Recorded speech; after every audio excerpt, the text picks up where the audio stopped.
पौराणिक मान्यताओं के मुताबिक ऐसा माना जाता है कि बैजनाथ धाम की स्थापना खुद भगवान विष्णु ने की थी। साथ ही यह भी मान्यता है कि इस मंदिर में आने वाले सभी भक्तों की इच्छा पूर्ण होती है। यही कारण है कि बैजनाथ धाम में स्थापित किए गए मंदिर को कामना लिंग के नाम से भी जाना जाता है। हिंदू धर्म में 12 ज्योतिर्लिंगों का काफी महत्व बताया गया है। इन 12 ज्योतिर्लिंगों में से झारखंड के देवघर में स्थित तीर्थ स्थल बैजनाथ धाम को 9वां ज्योतिर्लिंग माना जाता है।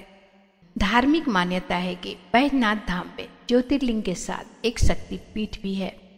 आमतौर पर हम देखते हैं कि हर शिव मंदिर में शिखर पर एक त्रिशूल लगा होता है, लेकिन देश में बाबा बैजनाथ धाम मंदिर एक ऐसा मात्र ज्योतिर्लिंग है जहां शिव जी के मंदिर के शिखर पर त्रिशूल के स्थान पर पंचशूल लगा हुआ है। देवघर के बैजनाथ मंदिर परिसर में शिव पार्वती जी, लक्ष्मी नारायण और अन्य सभी मंदिरों में पंचशूल लगे हैं। पौराणिक मान्यता के अनुसार पंचशूल को सुरक्षा कवच माना जाता है। ये महाशिवरात्रि से 2 दिन पहले उतारे जाते हैं और महाशिवरात्रि से 1 दिन पहले विधि विधान के साथ इन सभी पंचशूल की पूजा की जाती है और फिर वापस मंदिर शिखर पर स्थापित कर दिया जाता है। इस दौरान भगवान शिव और माता पार्वती के गठबंधन को भी हटा दिया जाता है। बाबा बैजनाथ धाम मंदिर के शिखर पर पंचशूल को लेकर यह मान्यता है कि त्रेता युग में रावण की लंकापुरी प्रवेश द्वार पर सुरक्षा कवच के रूप में पंचशूल भी स्थापित किया गया था और सिर्फ रावण ही पंचशूल यानी सुरक्षा कवच को भेद न जानता था। भगवान राम के लिए भी पंचशूल के भेद पाना असंभव था, लेकिन विभीषण ने जब इसका रहस्य उजागर कर दिया तो भगवान श्री राम और उनकी सेना ने लंका में प्रवेश किया। मान्यता है कि पंचशूल के कारण मंदिर पर आज तक कोई प्राकृतिक आपदा नहीं आई। झारखंड के देवघर में स्थित प्रसिद्ध तीर्थ स्थल बैजनाथ धाम 12 ज्योतिर्लिंगों में से 9वां ज्योतिर्लिंग है। ये देश का एक ऐसा ज्योतिर्लिंग है जो शक्तिपीठ भी है। इसकी स्थापना भगवान विष्णु ने की थी। बाबा बैजनाथ धाम के कई बड़े रहस्य हैं। ये रहस्य इतने गहरे हैं कि आज तक इसका पता नहीं चल पाया है। भक्त अपने घर से मंदिर के लिए निकलते वक्त मुरादें मन में लेकर आते हैं। शिवलिंग को छूते ही वो अपनी मुरादें भूल जाते हैं। मंदिर के अंदर गुस्सा और बिना बात के झुंझलाहट होने लगती है। बाबा बैजनाथ धाम खुद भक्तों की परीक्षा लेते हैं। जो इसमें पास हो जाता है उसकी मनोकामना पूरी होती है। आइए जानते हैं बाबा के दरबार में इस बड़े रहस्य का कारण क्या है। 12 ज्योतिर्लिंग में बाबा बैजनाथ ज्योतिर्लिंग ऐसा है जहां माता सती के हृदय में बाबा विराजमान है। माँ के हृदय पर बाबा के विराजमान होने से इस ज्योतिर्लिंग को हृदय शक्तिपीठ भी कहा जाता है। यह ज्योतिर्लिंग मनोकामना लिंग के नाम से प्रख्यात है। पुराणों में इसका जिक्र है कि माँ सती का हृदय देवघर में ही गिरा था। रावण जब शिवलिंग लेकर लंका जा रहा था तो देवताओं की चाल से उसे शिवलिंग उसी स्थान पर रखना पड़ा था जहां माता का हृदय गिरा था। बाद में रावण ने शिवलिंग को उठाने की बहुत कोशिश की थी, लेकिन वह हिला तक नहीं था। रावण देवताओं की इस चाल पर काफी क्रोधित हुआ था और शिवलिंग को पाताल में पहुंचाने के उद्देश्य से हाथ के अंगूठे से दबा दिया था। इस कारण से शिवलिंग धरती के सतह से थोड़ा अंदर चला गया है। रावण के बाद देवताओं ने भी शिवलिंग की उपासना की, जिसके बाद भगवान शिव ने वरदान दिया था कि इसकी पूजा करने वालों की हर मनोकामना पूर्ण होगी। इसके बाद बाबा धाम मनोकामना ज्योतिर्लिंग से प्रख्यात हो गया। मान्यता है कि गर्भगृह में बाबा को स्पर्श कर मुराद मांगने वालों की मनोकामना हर हाल में पूरी होती है। देरी हो सकती है लेकिन मुराद खाली नहीं जाती। बाबा लोगों की परीक्षा भी खूब लेते हैं। पूजा अर्चना के दौरान मन एकाग्रचित नहीं रखने वालों के साथ अक्सर यह दिक्कत आती है। वह मंदिर के बाहर बाबा से मुराद मांगते रहता है, लेकिन जब मंदिर के अंदर गर्भगृह में पहुंचता है और बाबा को स्पर्श कर मुराद मांगने की बारी आती है तो मनोकामना ही भूल जाता है।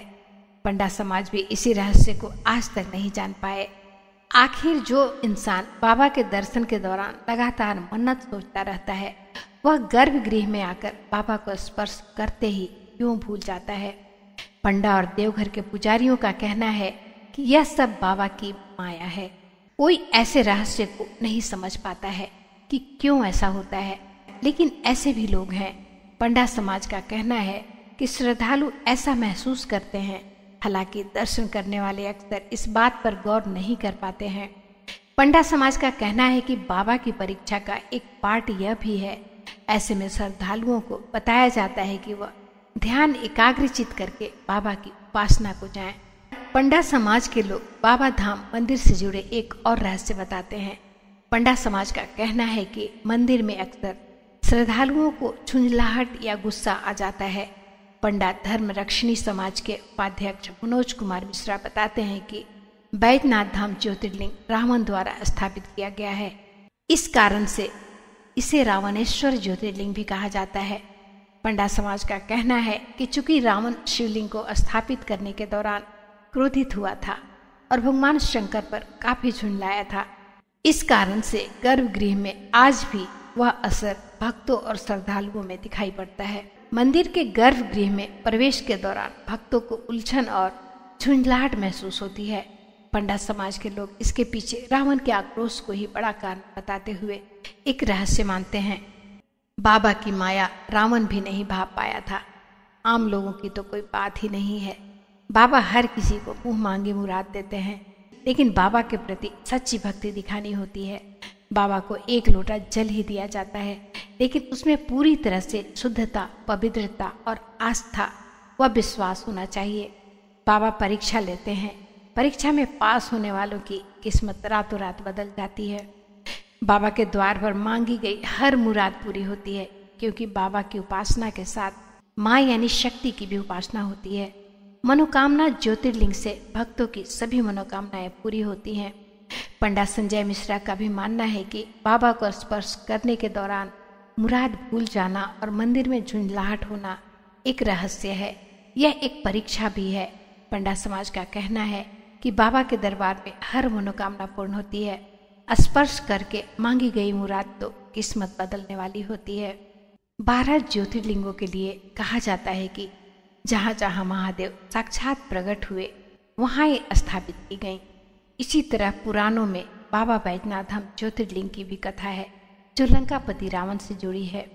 भगवान शिव के भक्त रावण और बाबा बैजनाथ की कहानी बड़ी निराली है। पौराणिक कथा के अनुसार दशानन रावण भगवान शंकर को प्रसन्न करने के लिए हिमालय पर तप कर रहा था। वह एक एक करके अपने सिर काटकर शिवलिंग पर चढ़ा रहा था। 9 सिर चढ़ाने के बाद जब रावण 10वां सिर काटने वाला था तो भोलेनाथ ने प्रसन्न होकर उसे दर्शन दिए और उससे वर मांगने को कहा। तब रावण ने कामना लिंग को ही लंका ले जाने का वरदान मांग लिया। रावण के पास सोने की लंका के अलावा तीनों लोकों में शासन करने की शक्ति तो थी ही, साथ ही उसने कई देवता, यक्ष और गंधर्वों को कैद कर रखा था। तो आज हमने झारखंड स्थित बाबा बैजनाथ धाम मंदिर के कुछ रहस्यों के बारे में आपसे बात की। अगली बार फिर से कुछ ऐसे ही रहस्य के साथ आपसे मुलाकात होगी। ओम नमः शिवाय। हर हर महादेव। जय बाबा बैजनाथ।